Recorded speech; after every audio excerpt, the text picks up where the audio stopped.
meurtris, violentés et saccagés. Nous sommes de la Kabylie, de ce pays aux mille révoltes successives et incessantes.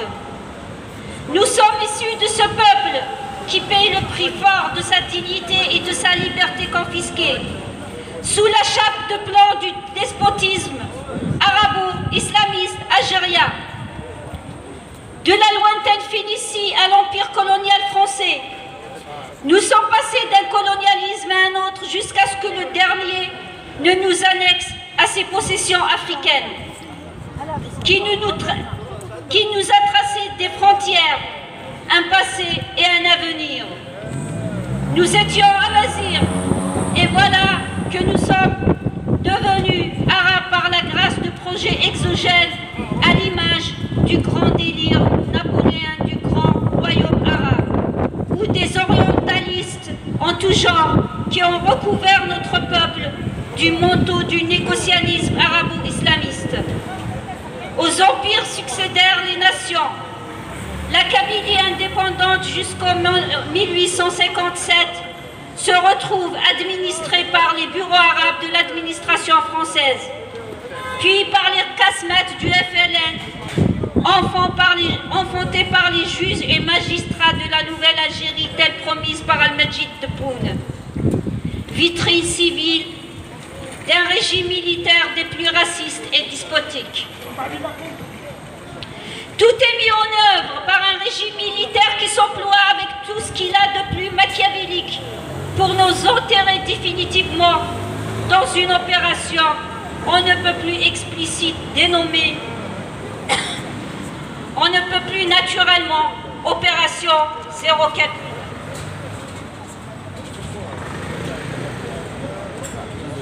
Nous autres prisonniers de cette dernière vague de purge nationale, nous ne sommes que les successeurs de plusieurs générations d'opprimés que l'ancien et le nouveau monde refusent de regarder.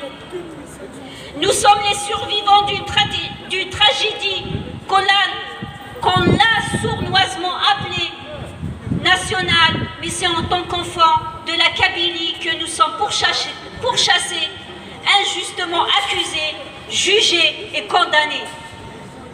À ce jour, nous sommes des centaines de détenus à croupir dans les geôles algériens. Nous sommes de toutes catégories confondues, sociales, professionnelles et politiques, journalistes, enseignants, militants, influenceurs, arbitrairement interpellés, souvent enlevés puis séquestrés, torturés, nos familles intimidées, nos avocats muselés. Nous sommes ballottés de report d'audience à report d'audience, de transfert en transfert. Depuis presque 2 ans maintenant, des détenus sont morts dans ces geôles de la honte et de ce crime d'État est à nos jours resté impuni. Notre santé dépérit de jour en jour et certains d'entre nous avaient entamé des grèves de la faim de plusieurs jours, mais rien ne fait reculer en rien le pouvoir algérien. Au contraire, il continue à interpeller de jeunes, harceler leurs familles, instaurer un climat de terreur et de répression au sein de la population. Cette même population qui vit au quotidien avec le traumatisme des incendies criminels orchestrés par les services algériens afin de mettre la Kabylie à genoux et lui faire payer son combat pour son existence. Depuis le déclenchement des contestations populaires en Algérie, partie de Kharata, Kabylie, le 16 février 2019, pourtant les manifestations sont pacifiques et sans violence du côté populaire. Le pouvoir d'Alger ne répond que par la violence et les arrestations arbitraires, suivies par des condamnations et des mises sous mandat de dépôt. Des militants des droits de l'homme, des journalistes et des familles des détenus se font interpeller au seul fait d'avoir manifesté leur solidarité avec les détenus d'opinion et politique. Dépourvu de toute légitimité populaire, le régime algérien se réfugie derrière une politique répressive, massive et aveugle sur l'ensemble du territoire algérien. Néanmoins, la Kabylie subit plus de 2 ans une campagne de dénigrement haineuse et raciste utilisant tous les réseaux disponibles et tous les stratagèmes. En représailles à la mobilisation massive de toute la Kabylie qui a boycotté 3 élections successives organisées par le pouvoir illégitime, ce dernier a lancé une vague d'arrestations arbitraires de tous les meneurs et de tous les citoyens qui, à travers les réseaux sociaux ou par les activités politiques, luttent contre le régime algérien largement désavoué par les urnes. Fidèles à leurs pratiques, les autorités algériennes sont dans une flagrante instrumentalisation de la grave accusation de terrorisme pour museler des militants dont le seul tort est de défendre leurs droits identitaires, culturels, politiques et liberté d'expression.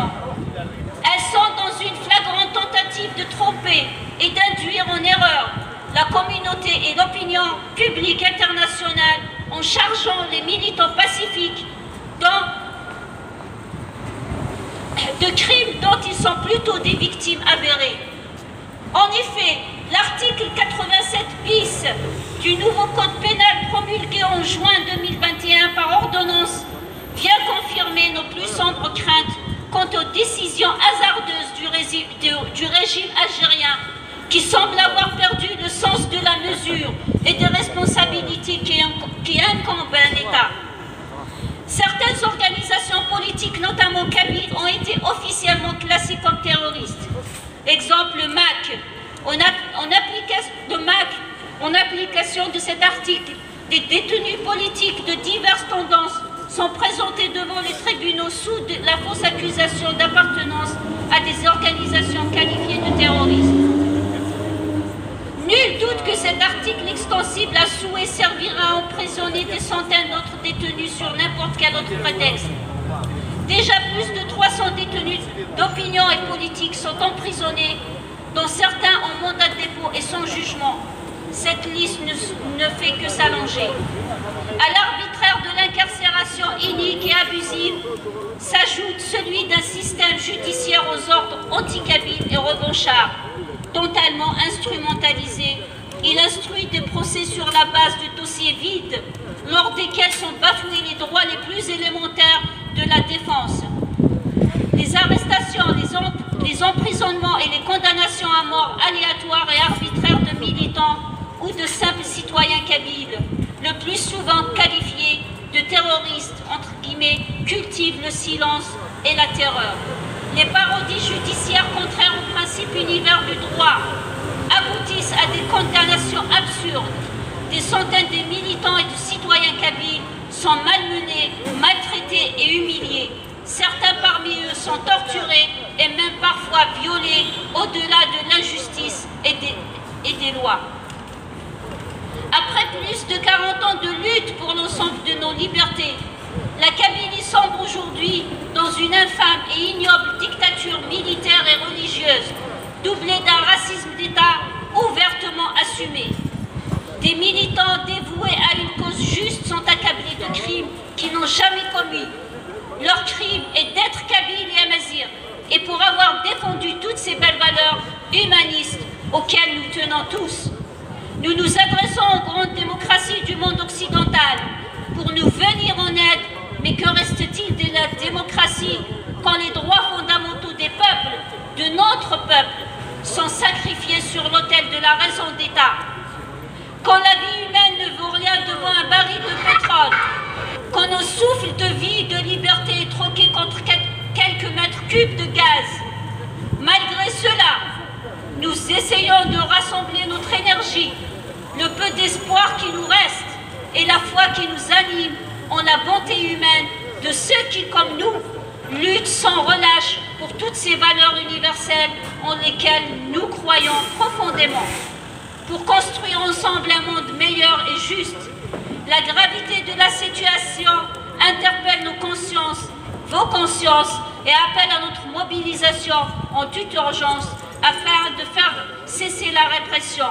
C'est pourquoi nous sommes là aujourd'hui, pour interpeller votre conscience, humanité et votre sens de responsabilité, de relier notre voix, la voix des laissés-pour-compte, la voix des justes, la voix des détenus politiques et d'opinion kabyles.